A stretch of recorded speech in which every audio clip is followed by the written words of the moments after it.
오늘 우리에게 주시는 하나님의 말씀 에스겔 39장 1절부터 29절까지 말씀입니다. 에스겔 39장 1절부터 29절까지 말씀. 이제 봉독하겠습니다. 하나님의 말씀 경청하십시오. 너 사람아, 곡을 규탄하여 예언하여라. 나 주 하나님이 말한다. 너 로스와 메섹과 두발의 왕 고가, 내가 너를 대적한다. 내가 너를 돌려 세우고 이끌어내겠다. 너를 북쪽 끝에서 이끌어내서 이스라엘의 산지를 침략하게 하겠다. 그렇게 해놓고서 나는 내 왼손에서는 활을 쳐서 떨어뜨리고 내 오른손에서는 내 화살을 떨어뜨리겠다. 너는 내 모든 군대와 너와 함께한 연합군과 함께 이스라엘의 산지 위에서 쓰러져 죽을 것이다. 나는 날개 돋친 온갖 종류의 사나운 새들과 들짐승들에게 너를 넘겨주어서 뜯어먹게 하겠다. 내가 말하였으니 너는 틀림없이 들판에서 쓰러져 죽을 것이다. 나 주 하나님의 말이다. 내가 또 마곡과 여러 섬에서 평안히 사는 사람들에게 불을 보내겠다. 그때야 비로소 그들이 내가 주인 줄 알 것이다. 내가 내 백성 이스라엘 가운데 내 거룩한 이름을 알려주어서 내 거룩한 이름이 다시는 더럽혀지지 않게 하겠다. 그때야 비로소 문 민족이 내가 주인 줄 곧 이스라엘의 거룩한 하나님인 줄 알 것이다. 그대로 되어가고 그대로 이루어질 것이다. 그날이 바로 내가 예고한 날이다. 나 주 하나님의 말이다. 그때에는 이스라엘에서 성읍마다 주민이 바깥으로 나가서 버려진 무기들을 땔감으로 주울 것이다. 큰 방패와 작은 방패, 활과 화살, 몽둥이와 창을 모아 땔감으로 쓰면 7배 동안은 넉넉히 쓸 것이다. 그 무기들을 땔감으로 쓰기 때문에 들에 나가서 나무를 주워오지 않아도 될 것이며 숲에서 나무들을 베어올 필요도 없을 것이다. 그들은 또 전에 자기들에게서 약탈해 간 사람들을 약탈하고 노략질해 간 사람들을 노략질할 것이다. 나 주 하나님의 말이다. 그날에는 내가 이스라엘 땅 서해 동쪽 아바림 골짜기에 고개 묵어놓음을 만들어주겠다. 이스라엘 사람들이 곡과 그의 모든 군대를 거기에 묻으면 여행자들이 그리로는 못 다니게 될 것이고 그곳 이름인 하스몬 골짜기라고 불릴 것이다. 이스라엘 족속이 그들의 시체를 다 거두어다 묻어서 땅을 깨끗하게 하는 데는 7달이 걸릴 것이다. 그 땅 온 백성이 모두 나서서 시체를 묻을 것이며 내가 승리하는 날에는 그들이 매장한 일로 영예를 떨칠 것이다. 나 주 하나님의 말이다. 7달이 지난 다음에도 백성은 시체를 찾아 묻는 일을 전담할 사람들을 뽑아서 그 땅을 늘 돌아다니게 할 것이며 그들은 시체를 묻는 사람들과 함께 돌아다니면서 지면에 남아있는 시체들을 샅샅이 찾아 묻어서 그 땅을 깨끗하게 할 것이다. 그들이 그 땅을 돌아다니다가 누구라도 사람의 뼈를 발견하여 그 곁에 표시를 해두면 시체를 묻는 사람들이 그 표시를 보고 시체를 찾아 그것을 가져다가 하몬곡 골짜기에 묻을 것이다. 그 부근에는 하몬곡 골짜기라는 이름을 딴 하모나라는 성읍이 생길 것이다. 그들이 이렇게 그 땅을 깨끗하게 할 것이다. 나 주 하나님이 말한다. 너 사람아, 날개 돋친 온갖 종류의 새들과 들의 모든 짐승에게 전하여라. 너희는 모여오너라. 내가 너희들이 먹을 수 있도록 이스라엘 산 위에서 희생 제물을 잡아서 큰 잔치를 준비할 터이니 너희가 사방에서 몰려와서 고기도 먹고 피도 마셔라. 너희는 용사들의 살을 먹고 세상 왕들의 피를 마셔라. 바산에서 살지게 기른 가축들 곧 수단과 어린 양과 염소와 수송아지들을 먹듯이 하여라. 너희는 내가 너희에게 주려고 준비한 잔치의 제물 가운데서 기름진 것을 배부르도록 먹고 피도 취하도록 마셔라. 또 너희는 내가 마련한 잔치상에서 군마와 기병과 용사와 모든 군의를 배부르게 뜯어먹어라. 나 주 하나님의 말이다. 내가 이와 같이 여러 민족 가운데 내 영광을 드러낼 것이니 내가 어떻게 심판을 집행하며 내가 어떻게 그들에게 내 권능을 나타내는지 여러 민족이 직접 볼 것이다. 그때야 비로소 이스라엘 족속이 나 주가 그들의 하나님임을 그날로부터 영원히 알게 될 것이다. 그때야 비로소 여러 민족은 이스라엘 족속도 죄를 지었기 때문에 포로로 끌려갔다는 것을 알게 될 것이다. 그들이 나를 배반하였기 때문에 내가 그들을 모른 채하고 그들을 원수의 손에 넘겨주어 모두 칼에 쓰러지게 했다는 것을 알게 될 것이다. 나는 그들의 더러움과 그들의 온갖 범죄에 따라서 그들을 벌하였고 그들을 외면하였다. 그러므로 나 주 하나님이 말한다. 이제는 내가 포로된 야곱의 자손을 돌아보게 하고 이스라엘 온 족속을 불쌍히 여기며 내 거룩한 이름을 열심을 내어 지키겠다. 이스라엘이 고국 땅으로 돌아와서 평안히 살고 그들을 위협하는 사람이 없게 될 때에 그들은 수치스러웠던 일들과 나를 배반하는 모든 행위를 부끄러워하며 뉘우칠 것이다. 내가 그들을 만민 가운데서 돌아오게 하고 원수들의 땅에서 그들을 모아 데리고 나올 때에 문민족이 보는 앞에서 내가 그들로 말미암아 내 거룩함을 나타낼 것이다. 그때야 비로소 문민족이 나 주 이스라엘 하나님이 이스라엘을 여러 민족에게 포로가 되어 잡혀가게 하였으나 그들을 고국 땅으로 다시 모으고 그들 가운데서 한 사람도 다른 나라에 남아있지 않게 한 줄을 알 것이다. 내가 이스라엘 족속에게 내 영을 부어 주었으니 내가 그들을 다시는 외면하지 않겠다. 나 주 하나님의 말이다. 아멘. 동성기도와 성령 충만이라는 제목으로 하나님의 말씀 선포하겠습니다. 얼마 전 한 유튜브 쇼츠 영상을 보는데 그 성공회대학교 교수이면서 이제 목사이신 어떤 분이 그냥 일반 시사 프로였습니다. 거기서 그런 말씀을 하시더라고요. 그 출연자 중 한 명이 물어봐요, 그분한테.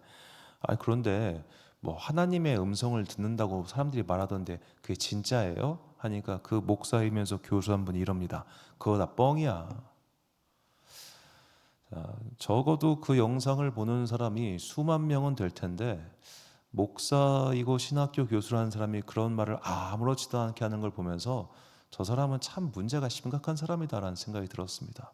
왜냐? 전 들어봤기 때문입니다. 저는 분명히 부인할 수 없는 하나님의 음성을 들어봤습니다. 그리고 지금도 수많은 사람들이 하나님의 음성을 들어봤을 겁니다. 그런데도 그분이 그렇게 말한다는 건 본인이 들어보지 못했기 때문에 그런 말을 하는 겁니다. 어떤 심리학자들은 그런 하나님의 음성을 들었다고 하는 사람들의 말이 결국 자기의 마음속에서 자기의 심리로 만들어낸 허상과의 대화라고 그렇게 말을 합니다. 그 또한 틀린 말입니다. 왜냐? 안 해봤기 때문입니다. 기도를 하면서 하나님과 대화를 나눠본 사람은 자기 머릿속에서 나온 대사인지 아니면 이것이 내 머릿속에서는 도저히 나올 수 없는 대사인지를 분별할 수 있습니다. 안 해봤기 때문에 모르니까 그렇게 말을 하는 겁니다.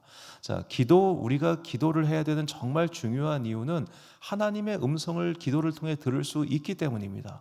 물론 우리는 하나님의 존재와 하나님께서 우리에게 주신 메시지를 다양한 방법으로 청취할 수 있습니다. 때로는 장엄한 자연 풍경 속에서 만날 수도 있고요. 정말 뛰어난 예술품과 건축물을 통해서도 하나님의 위대하심과 장엄함을 우리가 마음껏 느낄 수 있습니다. 그런데 이것은 창조의 신비를 체험하는 겁니다.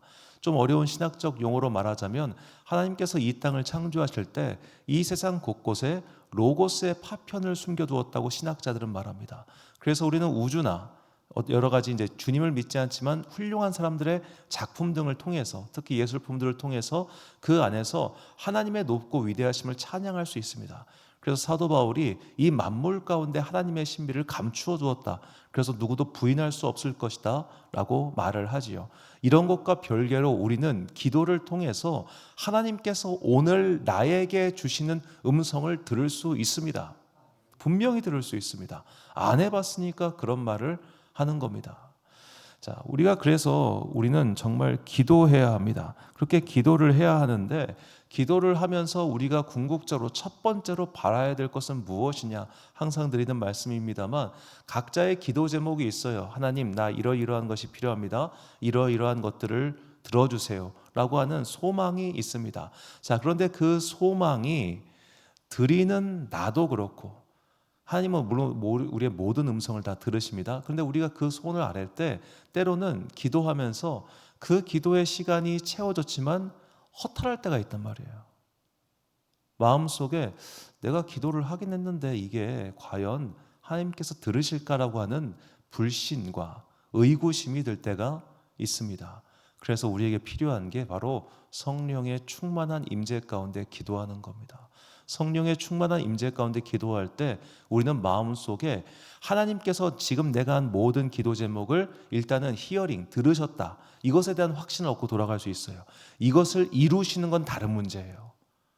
그것이 나에게 필요하지 않기 때문에 안 주실 수도 있어요.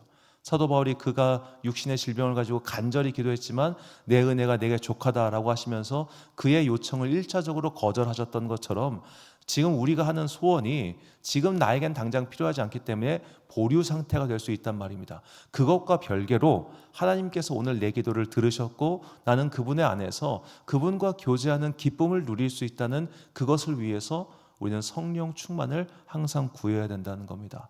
그것을 위해서 주님께서 우리에게 성령을 내려주신 것이죠. 요엘서 2장 28절을 보니까 왜 안 넘어가냐? 그 후에 내가 내 영을 만민에게 부어주리니 너희 자녀들이 장래일을 말할 것이며 너희 늙은이는 꿈을 꾸며 너희 젊은이는 이상을 볼 것이며 자, 내가 내 영을 만민에게 부어주겠다라고 말씀하십니다. 자, 부어주겠다라고 하는 표현이 중요합니다. 이 표현은 성경에서 의외로 자주 나오지만 좋게 쓰이지 않는 단어인데, 이 쏟다라고 번역하는 히브리어 샤파크입니다.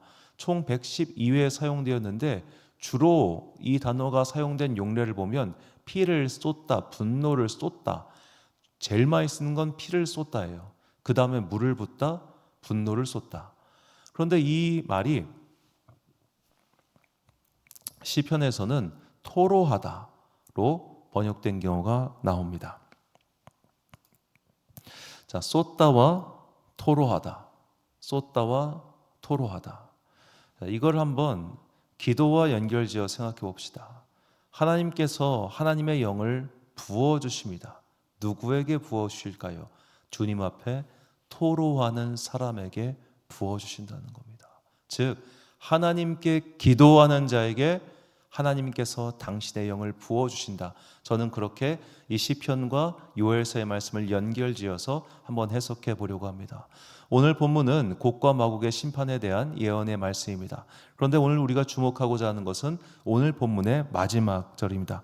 본문 29절을 보니까 내가 다시는 내 얼굴을 그들에게 가리지 아니하리니 이는 내가 내 영을 이스라엘 족속에게 쏟았음이라. 주 여호와의 말씀이니라. 자, 여기서 쏟았다라는 말이 아까 부어주겠다라고 하는 히브리어 샤파크와 똑같은 단어입니다.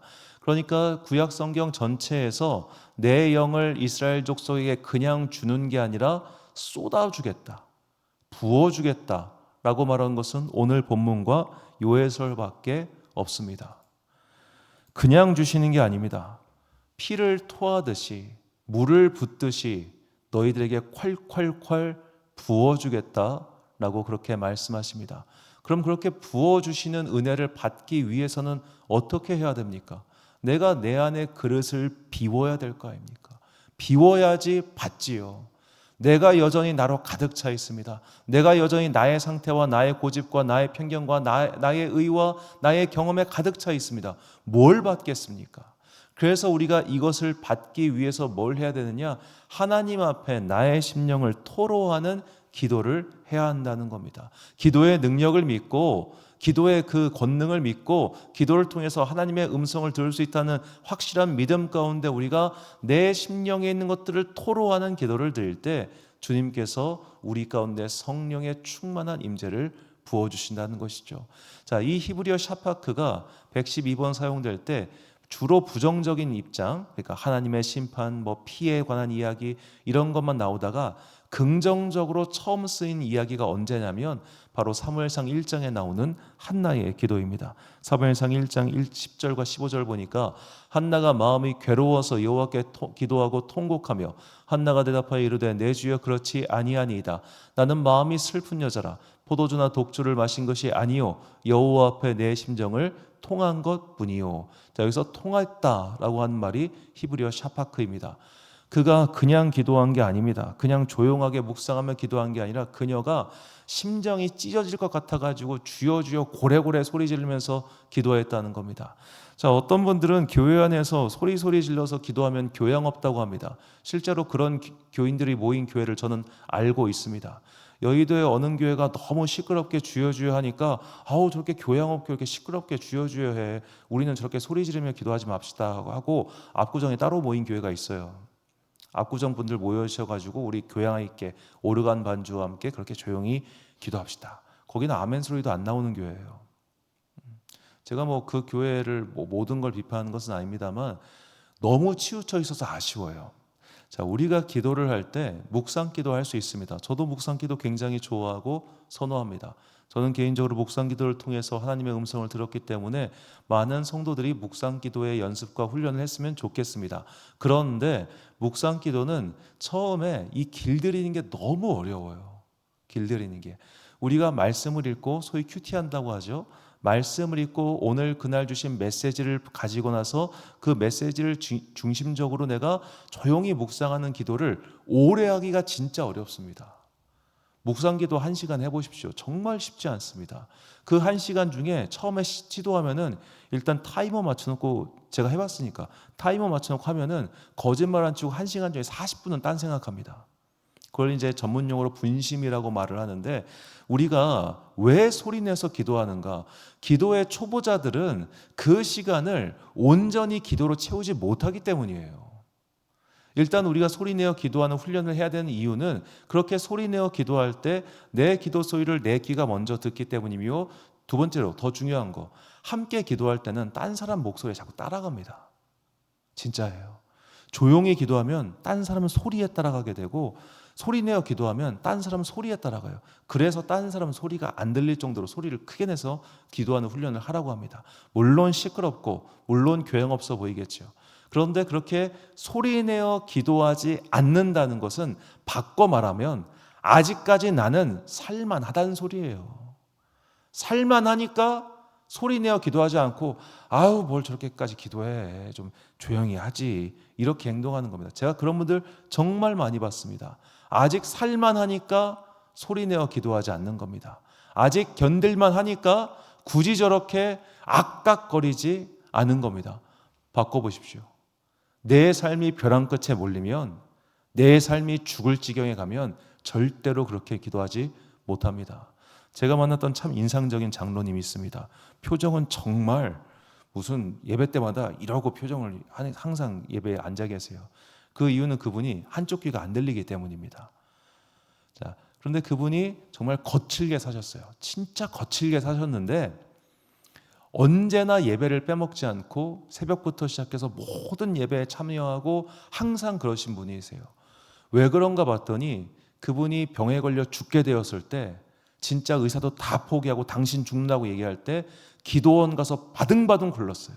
나 좀 살려달라고, 살려달라고, 살려달라고. 30대 때 얼굴이 흑빛이 돼가지고 이미 장기가 다 상해서, 그렇게 된 상태에서 나 좀 살려달라고 떼굴떼굴 굴렸을 때 그가 치유받은 경험이 있기 때문에 흔들리지 않는 겁니다. 누가 뭐라고 해도 그 체험이 있으니까 흔들리지 않더라고요. 그분이 그 정도까지 간 것은 교양 있게 천천히 앉아서 조용하게 주여 고쳐주소서, 이게 아니라 정말 떼굴떼굴 굴렀기 때문입니다. 그렇게 자신의 모든 것을 쏟아놓고 떼굴떼굴 굴으니까 하나님께서 그분에게 은혜의 기적의 역사를 선포하신 거죠. 우리가 마지막까지 아직도 나의 자존심을 내려놓지 못하고 난 좀 있어 보여야 되니까, 난 좀 저렇게까지, 저는 심지어 이제 그 이해는 해요. 우리가 성령님을 체험할 때, 성령 임재를 체험할 때 갖가지 현상이 나타나는데, 그 중에는 이게 눈물 콧물을 넘어서 가래가 나오시는 분들도 계십니다. 저는 그것도 굉장히 유의미한 현상이라고 생각합니다. 저도 그랬으니까요. 우리 안에 있는 더러운 게 다 나오는 거예요. 근데 그 모습을 본 어느 이제 약간 그런 거에 약간 좀 거리를 뒀던 어느 권사님이, 하나님 저도 주님 만나고 싶긴 한데 가래까지는 너무 싫어요, 막 이런 게 있었어요, 진짜로. 자, 우리가 하나님을 만날 때 그렇게 체면 따지고 못 따지면은 이미 내 마음속에 장벽이 쾅쾅쾅쾅쾅쾅 쌓여가지고 그게 성령의 임재를 막는 가림막이 돼버립니다. 그래서 하나님께서는 때로는 인생의 시련을 통해서 그 가림막들을 때려 부수십니다. 우리 교단에 되게 유명한 김동호 목사님이라는 분이 계십니다. 제가 대학교 때부터 이분을 뵙고 아주 저 존경하는 목사님이신데, 이분이 30대 중후반부터 크게 성공한 목사님입니다. 부목사 시절에, 영락교회 부목사 시절에 이미 교회 안에서 이름을 날리던 목사님이었고, 30대 후반에 서울의 꽤 중형교회 담임 목사로 청빙되셨고, 40대 초반에 더 큰 교회 담임 청빙되셔가지고 그 교회를 더 크게 부흥시켰습니다. 이분이 40대 중반에 이미 한국 1990년대 후반이에요.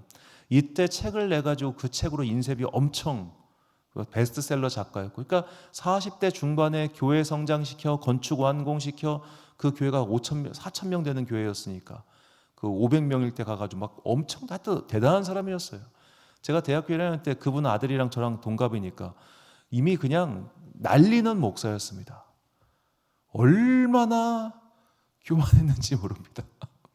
그 교만함이 되게 시크함에 감춰져 있어가지고 저는 개인적으로 그런 시크함을 좋아했었는데, 그런데 이분이 은퇴하고 나서 암에 걸려요. 암에 걸립니다. 그때 이제 저분이 그 천안에 있는 순천향대병원, 당국대병원인가 순천향대병원인가 거기 입원해 계셨는데, 자, 그렇게 암에 걸려가지고 고생을 하시고 나서 그때 그분이 처음으로 한 게 뭐냐? 통성기도였어요. 저는 그 얘기를 듣고 그분의 그 간증 같은 이야기를 듣고 하나님께서 정말 저분을 사랑하셔서 저분을 완전한 목사로 빚어가시구나라는 생각을 했습니다. 사람이 시니컬하다고 하죠. 진짜 그렇게 시니컬했어요. 정말 너무너무 일찍 성공을 거둬가지고 진짜 한국의 김동호, 우리 교단 목사들 다 알만한 그런 사람이었습니다. 제가 아주 가까이서 한 차로 모신 적도 있습니다. 불편하게 이루 말할 수가 없었어요. 그렇게 사람이 까치라고 했는데 병에 걸려가지고 하나님께서 그를 둥글둥글하게 만드시더라고요. 목사 생활을 30년 하면서 한 번도 주여를 소리내어 기도하신 적이 없다고 합니다. 왜요? 기도하지 않아도 다 됐거든요.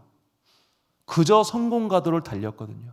그런데 그가 인생의 질병이라고 하는, 자기가 암이라고 하는 정말로 풀을 수 없는 그 난관 앞에서 주여를 소리내어 기도하지 않을 수 없더라는 거예요. 본인도 아프지만 또 함께하는 이 암 환우들, 그 환우들과 함께 있으면서 정말 내가 소리내어 기도해야겠다는 생각이 처음 들었다고 그렇게 말씀하셨습니다.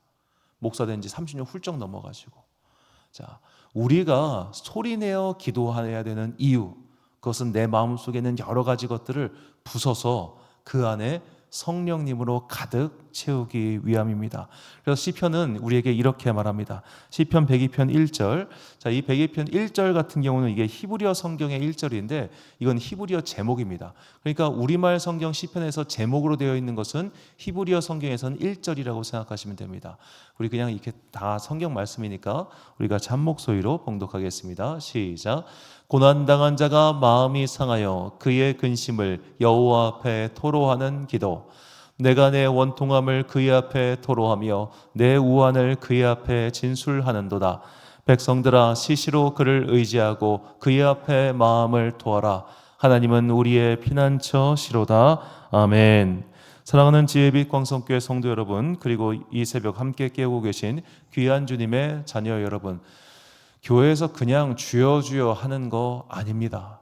주여라고 소리 높여서 주님을 부르시고 낯설고 익숙하지 않고 불편할 수도 있겠지만 나의 기도 제목을 하나님께 소리내어 기도하는 훈련을 하십시오. 이것도 훈련해야 됩니다. 처음에는 주여라는 말이 입에서 떨어지지 않을 수도 있습니다. 내가 굳이 이렇게까지 기도해야 되나? 하나님이 이렇게 악을 바락바락 써야만 들으실까? 하나님은 내 마음속에 있는 작은 소리도 들으신다고 하는데 굳이 이렇게까지 악을 써야 되나? 라는 생각을 반드시 하실 겁니다. 그런데 아직 그런 생각이 든다면 살만하다는 소리입니다. 살만하니까 그런 소리가 들릴 겁니다. 그 정도까지 이르기 전에 하나님께서 여러분을 그 정도로 코너에 모시기 전에 소리내어 기도하십시오. 소리내어 기도하십시오. 마음을 토로하는 기도를 드리십시오. 그래야 내 마음속에 있는 불순물들이 제거되기 시작합니다. 제거되기 시작해요. 그걸 계속 토해내면서 내 안을 비워가고 비워갈 때 그 안에 성령님의 은혜가 채워질 공간이 생깁니다. 토로하는 기도, 정말 내 마음속에 있는 모든 것을 가득가득 소리내어 기도할 수 있는 그런 기도를 드림으로써 내 안에 있는 아직도 남아있는 그 견고하고 단단한 자아를 성령님의 그 망치와 불로 모두 깨부숴버리는 여러분과 제가 되시기를 주님의 이름으로 축원합니다. 기도하겠습니다. 사랑과 내가 불성하신 아버지 하나님, 세상 사람들 가운데는 기도의 능력을 믿지 못하는 자들이 있습니다. 심지어 성도들 가운데도 하나님의 음성을 듣지 못했기 때문에 기도의 능력을 의심하는 자들이 너무나 많이 있습니다. 그러나 주님, 우리는 기도의 능력을 믿습니다.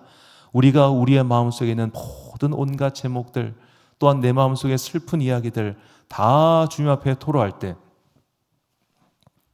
주님께서는 우리의 음성을 들으시고 그 우리의 마음의 빈자리 가운데 성령님의 임재로 가득 채워주실 것을 믿습니다.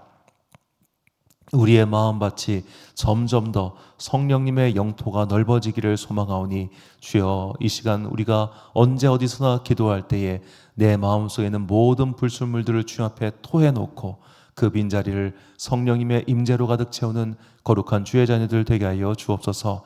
한 주의 중간 수요일 함께 모여 예배드리는 모든 성도들에게 은혜 베풀어 주시옵시고 그 수요일날 성경 공부와 여러 가지 공부를 통하여 우리 안에 말씀을 알아가는 지혜가 풍성히 있게 하여 주옵소서. 오늘도 각자의 삶의 자리에서 열심히 살아가는 당신의 자녀들에게 복과 은혜 내려주시고, 오늘도 만나는 모든 사람들에게 그리스도의 친절과 사랑을 전하는 주님의 도구 되기를 간절히 소망하오며, 이 모든 말씀 우리 구주 예수 그리스도의 이름으로 기도드립니다. 아멘. 오늘의 기도 제목입니다. 내 마음에 담아놓은 기도 제목을 소리내어 주님께 아뢰십시오. 그럴 공간이 없다면 교회에 가셔서 소리내어 기도하십시오. 통성기도는 헛된 마음을 비우고 주님의 영으로 채우는 기도의 방법임을 잊지 마시고 소리내어 아뢰는 기도를 드리시기 바랍니다. 오늘 기도의 제목 가지고 기도와 또 열심히 소리내어 하는 그 기도에 힘쓰는 여러분과 제가 되시기를 주님의 이름으로 축원합니다. 기도하겠습니다.